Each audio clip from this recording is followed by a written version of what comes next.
Assalamu алейкум достор, эжелер, сиңдилер. Менин каналыма кош келипсиздер. Эгер каналда жаңыдан болуп атсаңыздар, сөзсүз түрдө подписаться кнопкасын басып, лайк басканды унутпаңыздар, бөлүшүңүздөр. Бүгүн сиздер менен өтө даамдуу, жумшак, көлөмдүү пирог жасап көрсөтөм. Өтө жөнөкөй. Иншалла баардык кошулмалар, азыктары сиздердин үйүңүздөрдөн чыгат. Үйдө айран, сүт жок болсо дагы жөнөкөй гана суудан пирог жасасак болот. Андыктан видеону аягына чейин көрүңүздөр. Өтө даамдуу, жумшак, диркиреген пирог болот. Биз баштадык. Анда аягына чейин көрүңүздөр видеону. Кошулмаларды, азыктардын баарын описанияга жазып калтырам. Видеодо да көрсөттүм. Алгач мискейге жарым пияладан ашыгыраак кумшекерди салабыз. Өзүңүздөрдүн табыңыздарга жараша аз же көп салсаңыздар да болот кумшекерди. 2 жумуртка, 1 чымчым тузду салып, жакшылап аралаштырып алабыз. Кааласаңыздар миксер менен аралаштырсаңыздар да болот. Мен жөнөкөй гана винчик менен аралаштырдым.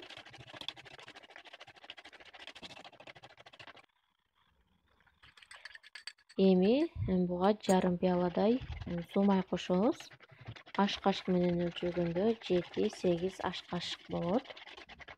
Жакшылап аралашкандан кийин бирдей масса болот. Анда 1 стакан жылуу сууну кошобуз. 300 мл болот бул. Жакшылап аралаштырып, 300 грамм унду электен өткөзүп ээлеп салабыз. 1 чай кашык аш содасын да кошуп алабыз. Жакшылап аралаштырып, бирдей масса болгондо өзүңүздөрдүн жактырган, кургатылган мөмө жемишиңиздерден кошсоңуздар болот. Мен мейиз кошом. Мейиз коштук. Жакшылап аралаштырып, калган унду да электен өткөзүп, коюураак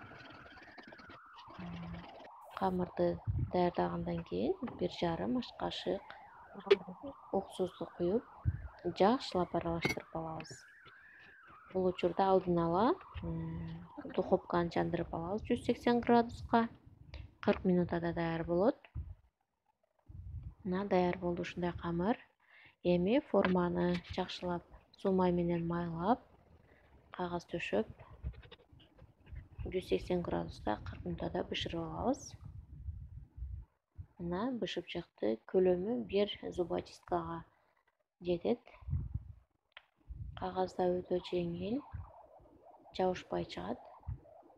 Мына өзүңүздөр көрүп турасыздар. Сиздер да сөз жасап көрүңүздөр. Ал эми үстүн кооздоо бул ар бир адамдын өзүнүн фантазиясына жараша. Кааласаңыздар кооздой жесеңиздер болот. Мен үстүн үй шартында эле варенье жана сахарный пудра менен кооздоп алдым.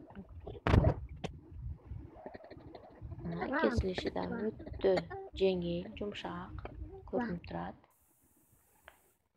Тамагыңыздар таттуу болсун. Өтө жумшак, ыдыраган пирог болуп чыгат. Тамагыңыздар таттуу болсун. Сиздер да сөзсүз жасап көрүңүздөр. Видеону аягына чейин көргөнүңүздөрдү